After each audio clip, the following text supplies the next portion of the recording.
T'es prêt? Ah, ça te va bien sans le corset, c'est super bien. Ah, ça me... Hein, on sent, mais j'ai gardé encore un petit peu le galbe, comme si j'avais le corset, mais... Ah, ça clignote.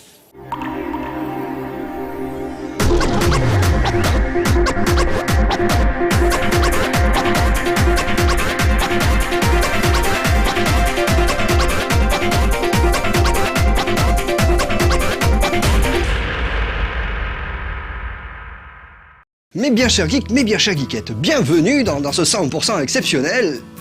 Oui, effectivement, d'accord, je vous arrête tout de suite, c'est vrai, je suis passé chez le coiffeur, voilà, c'est rigolo, hop, je vous montre, c'est bon.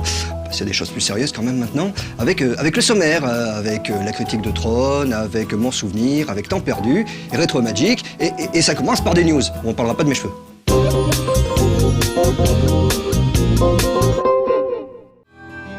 Il y en a qui ne font pas leur âge. Et oui, la Neo Geo fête ses 20 ans sur le PSN.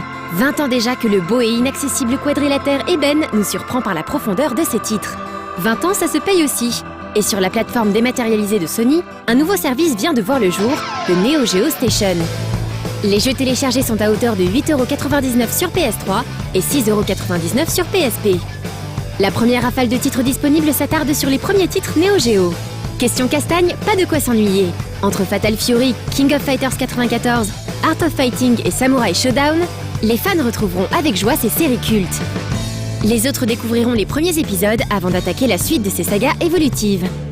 Metal Slug premier du nom est aussi de la partie, malgré les nombreuses compilations déjà disponibles. Les sportifs de salon se friteront quant à eux sur Baseball Stars Professional, League Bowling et le très arcade Super Sidekicks.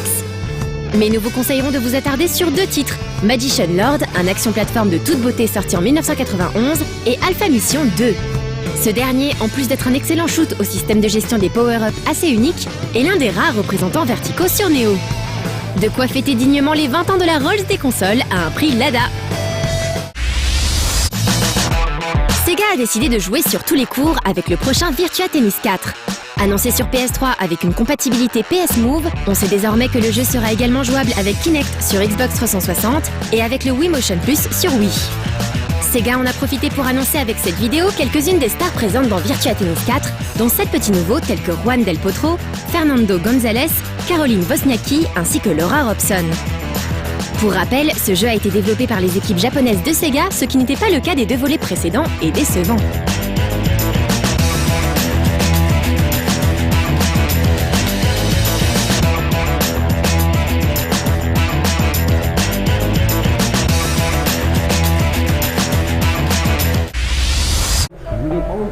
Excellent titre sorti en septembre 2008 sur la Wii et la DS, The Blob nous revient dans une suite qui pourrait faire du bruit.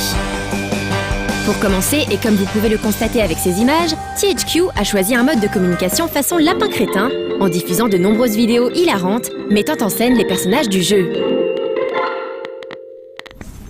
L'éditeur a d'ailleurs signé un partenariat avec Sci-Fi Kids afin de développer sa licence au-delà du jeu vidéo. Toujours prévu sur les consoles Nintendo, The Blob 2 fera également l'objet d'une sortie sur les consoles HD. Mêlant plateforme et puzzle, ce dernier met à nouveau en scène The Blob, une espèce d'entité capable d'absorber et de mélanger les couleurs pour en asperger son environnement.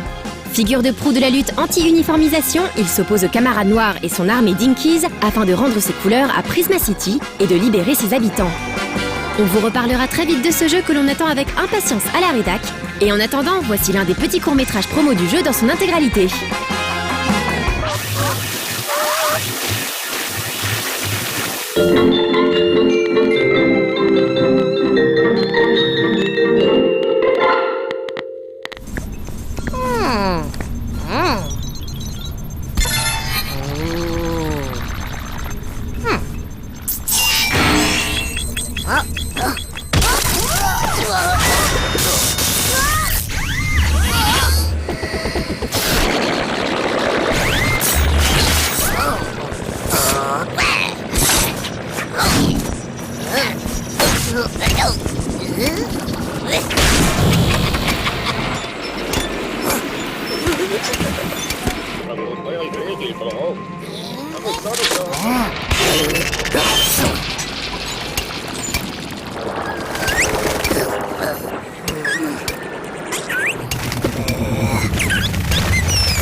oui, je vous avais prévenu, des news extraordinaires, en effet, une fois de plus, il n'y a pas de raison.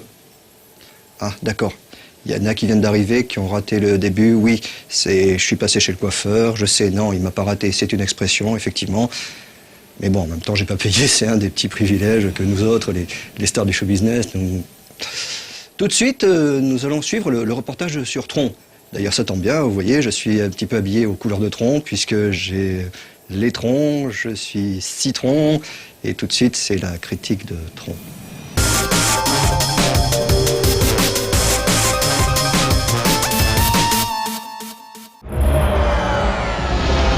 Près d'une trentaine d'années après avoir marqué les esprits des cinéphiles du monde entier, Tron se prépare à récidiver avec la ferme intention de frapper plus fort encore. Alors qu'une suite du film le plus atypique de Walt Disney Pictures va bientôt débouler dans nos salles obscures, une incroyable machine marketing s'est effectivement mise en route pour assurer la promotion et hyper le retour de ce classique de la science-fiction. Entre des paires de baskets ultra collector, des fringues et jouets tendance, et une bande-son assurée par les Daft Punk, on peut dire que la convergence des médias tourne à plein régime. Des maisons aussi prestigieuses que Playboy ont même profité de cette agitation pour s'approprier le phénomène, c'est dire. Avec un tel mélange des genres et son côté geek pleinement assumé, Tron ne pouvait évidemment pas louper la case jeux vidéo. D'ailleurs, désolé de vous décevoir, car même si l'on apprécie les photos artistiques, c'est bien sûr Tron Evolution, le dernier né de Disney Interactive Studios, que l'on va s'attarder aujourd'hui. Bonjour, programme. Bienvenue sur le damier.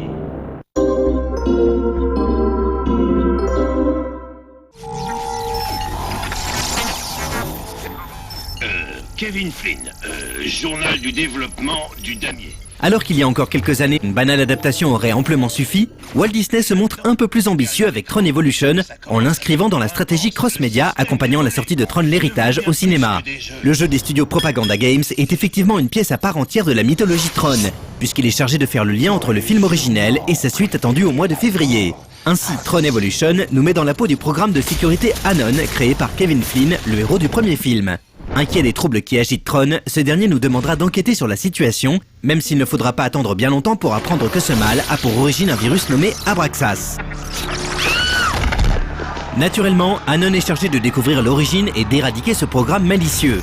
Bon, on vous le concède, le scénario de Tron Evolution n'est pas plus inspiré que ça. Néanmoins, les plus gros fans de la franchise y trouveront peut-être leur compte, puisqu'on y rencontre Cora, incarnée à l'écran par la ravissante Olivia Wilde. Et surtout, on y apprend comment Flynn s'est retrouvé piégé dans le damier durant une vingtaine d'années.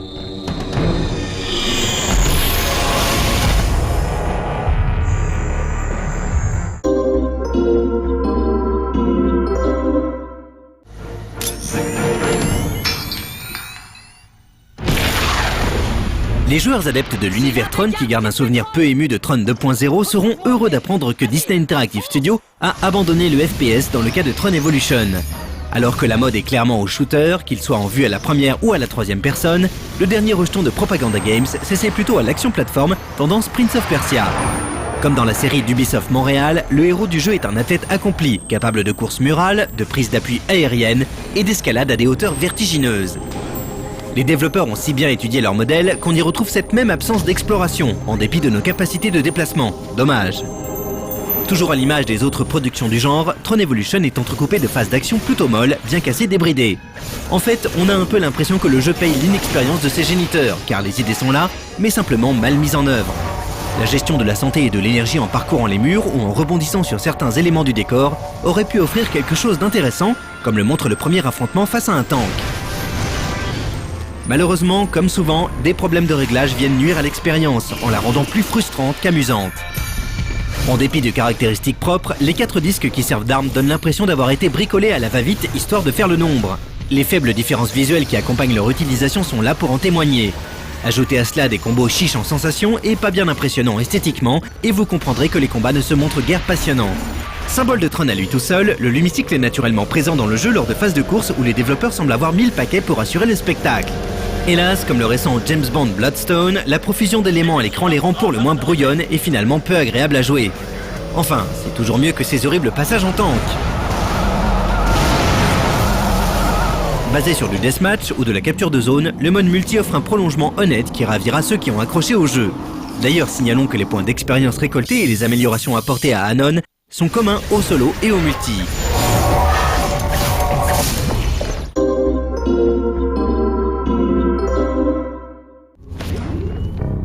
On ne surprendra personne en vous disant que Tron Evolution est un jeu assez moyen, tout juste honnête pour les moins exigeants. Comme souvent, ce n'est pas du côté des intentions que le bas blesse, mais clairement au niveau de l'exécution.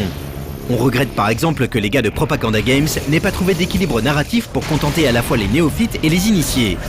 Dès le départ, le jeu nous assomme avec son argot sans jamais prendre le temps de vraiment nous introduire dans son monde.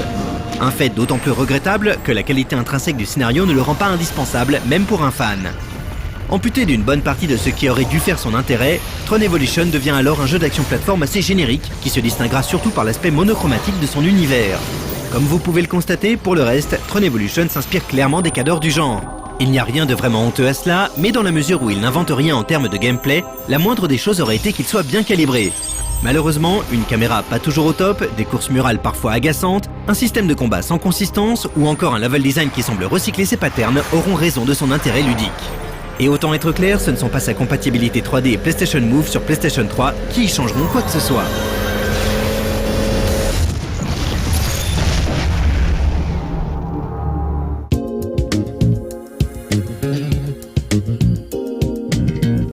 Mon souvenir, une rubrique quand même qui nous fait chaud au cœur. Moi, par exemple, je me souviens, une fois, j'avais des cheveux.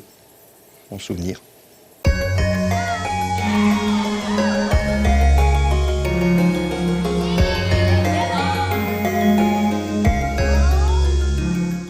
Oh, that's a tough one. I've got a ton. I want to say something that people are going to remember, but I grew up playing games on the Commodore 64. Three games stick out in particular, Castlevania, a game called Mule, and a game called Archon that I used to play a lot, when you basically had to have to program half the game just to play it.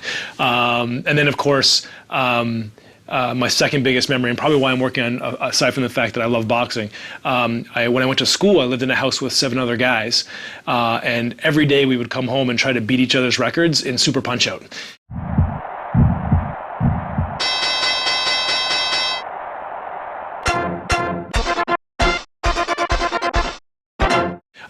And so we played that to death, and we would fight that all the time until you'd come home and someone would have your record versus Bald Bull or whatever. So that was another big one for me. So those 3 games and probably Super Punch-Out are why I'm here, why I'm now.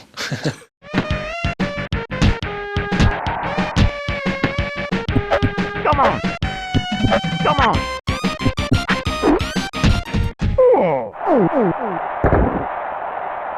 Look out! Too close.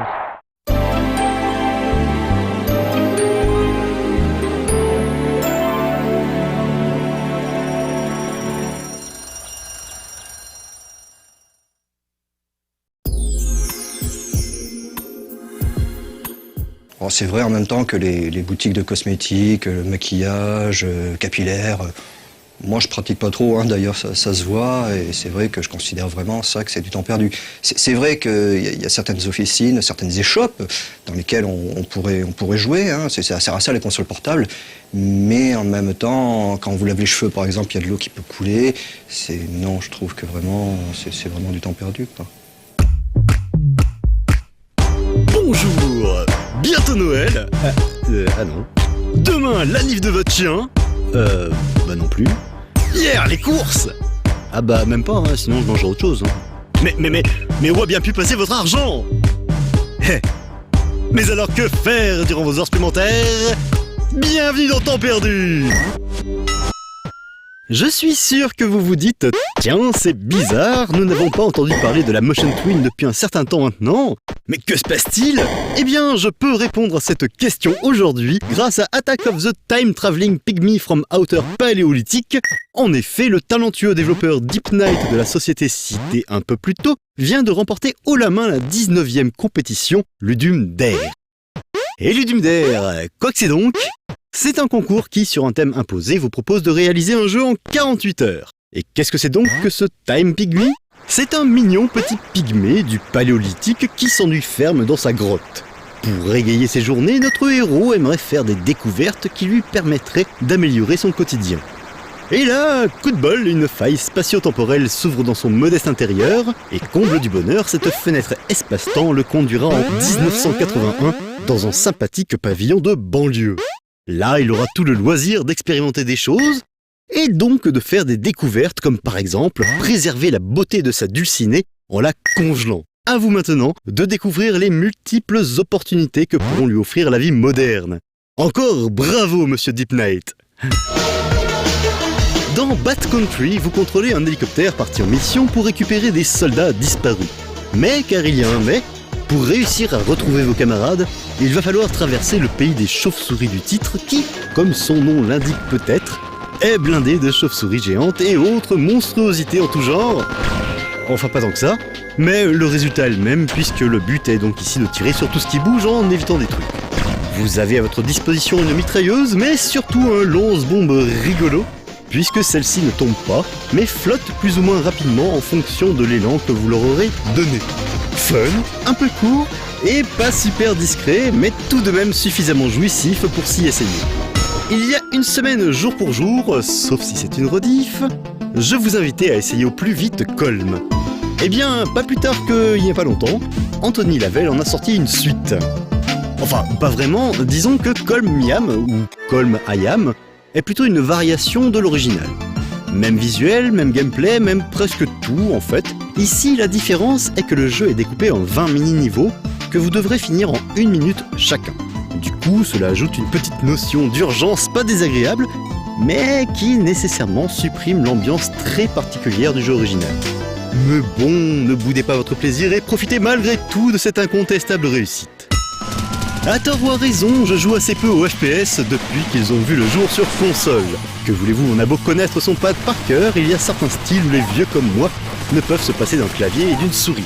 Et c'est donc avec une joie difficilement dissimulable que je vous annonce aujourd'hui l'arrivée de Bigone. Ce Counter-Strike-like utilise sans ménagement la nouvelle version du plugin gratuit Unity et comment dire... ça envoie du bois, hein. C'est beau, bien foutu, et en plus il n'y a que des noobs. Un vrai plaisir pour les vieillards qui du coup ont l'impression qu'ils n'ont pas perdu de niveau depuis leurs derniers émois sur Unreal il y a 10 ans. Bon, reconnaissons tout de même que ça manque un peu de cartes, il y en a qu'une, et d'armes, il y en a qu'une. Mais soyons sérieux, un FPS gratos qui ne lag presque pas en fin de journée, ça ne se refuse pas, et puis dois-je vous rappeler qu'il ne faut surtout pas oublier que... Pour gagner plus, jouer plus.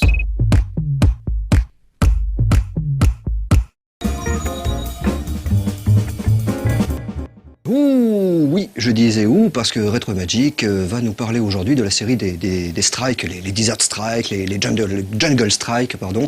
C'est cette série dans laquelle vous pilotez un hélicoptère et avec lequel vous pouvez détruire tout ce qui passe en dessous de vous, même des vaches. Des vaches, pardon, vous avez un cheveu sur la langue.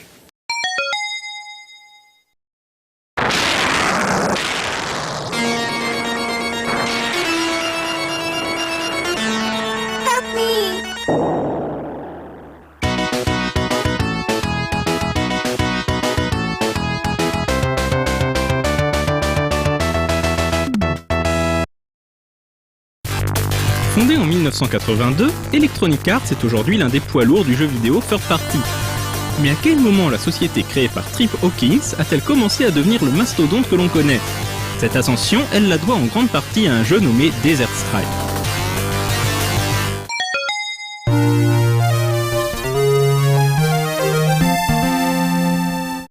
Derrière la série des Strikes, il y a un programmeur nommé Mike Posen.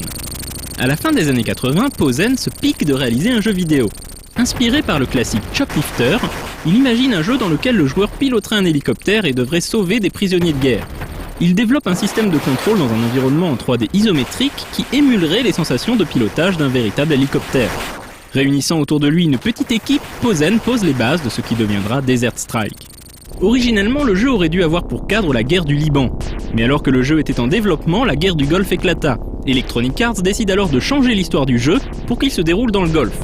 Ce caractère opportuniste sera souvent montré du doigt par les détracteurs du jeu.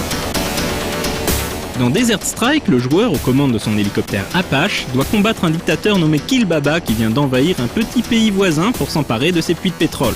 Toute ressemblance avec des événements réels, etc., etc. Mais ce scénario digne d'un nanar de Chuck Norris n'est qu'un prétexte, certes pas du meilleur goût.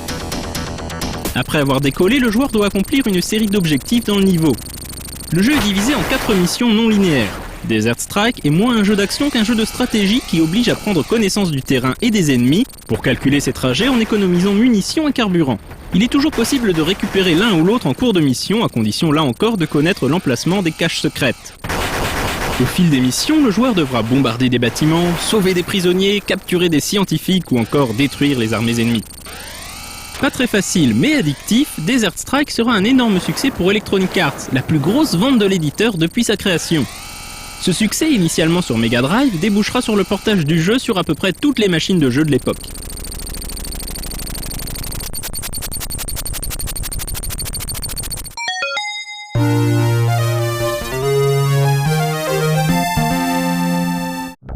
Le succès rencontré par Desert Strike encourage Mike Posen et son équipe à se mettre au travail immédiatement sur une suite. Après le désert, c'est cette fois-ci la jungle qui sera le théâtre des opérations. Le fils du dictateur, Ibn Kilbaba, s'est en effet allié avec le baron de la drogue Carlos Ortega et tous deux projettent de détruire Washington DC. La situation est urgente car les deux larrons possèdent l'arme atomique. Jungle Strike repose essentiellement sur le même gameplay que son prédécesseur. L'hélicoptère Apache a été remplacé par un Comanche, mais à part ça, les deux titres sont globalement très similaires.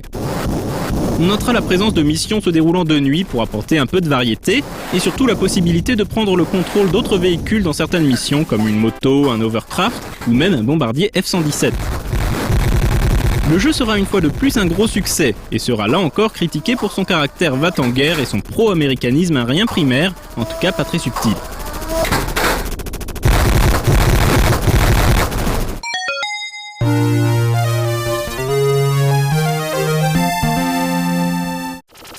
Encore un an plus tard, la série Strike revient pour un ultime épisode sur console 16 bits.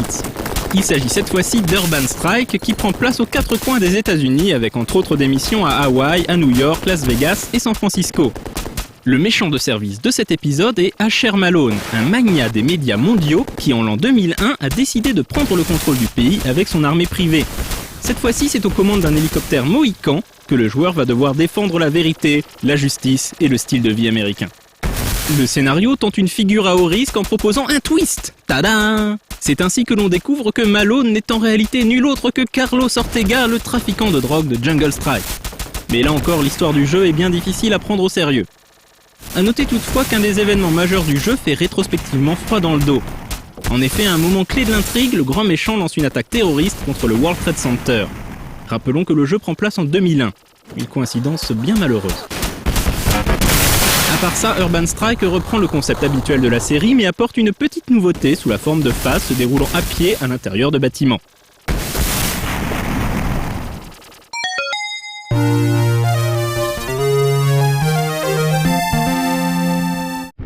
Electronic Arts décide de rebooter la série Strike sur console 32 bits avec Soviet Strike.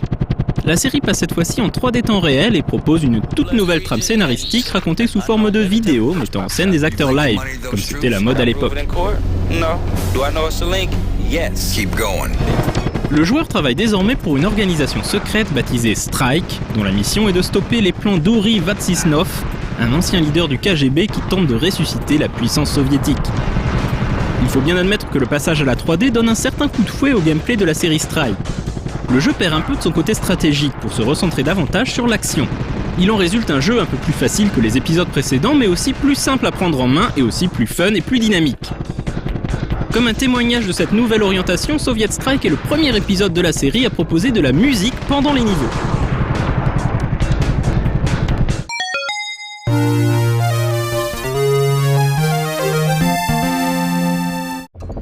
Un an plus tard, la saga Strike revient pour un ultime épisode sous ce nom avec Nuclear Strike.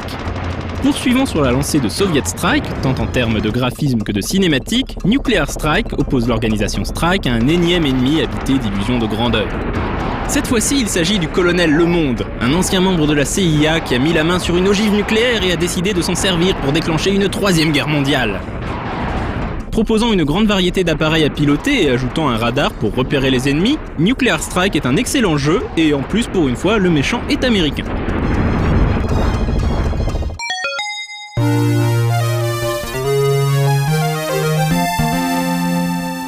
À la fin de Nuclear Strike, les développeurs annonçaient déjà le prochain épisode sous le nom Future Strike.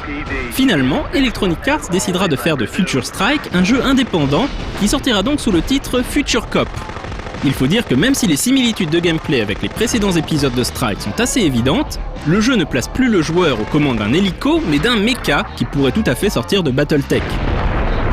Le joueur est donc un flic de choc chargé de reprendre le contrôle de Los Angeles à l'aide de son mecha de combat, le X-1 Alpha. Non content d'être une incroyable machine de guerre, le mecha peut également se transformer en véhicule capable de se déplacer plus rapidement. Passé un peu inaperçu au moment de sa sortie, Future Cop est néanmoins l'un des meilleurs jeux d'action de son époque et proposait même un mode coopératif.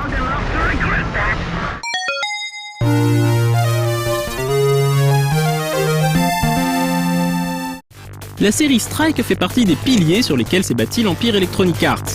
Si le thème choisi peut faire grincer les dents, surtout dans les premiers épisodes, il n'en reste pas moins des classiques indémodables du jeu d'action.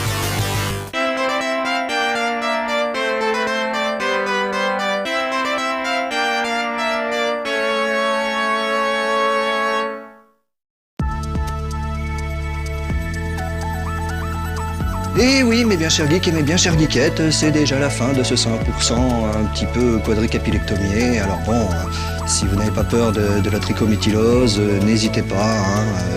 Même si quelque part vous trouvez ça un petit peu capillotracté, bon bah faites-vous des bisous et pas sur les poils.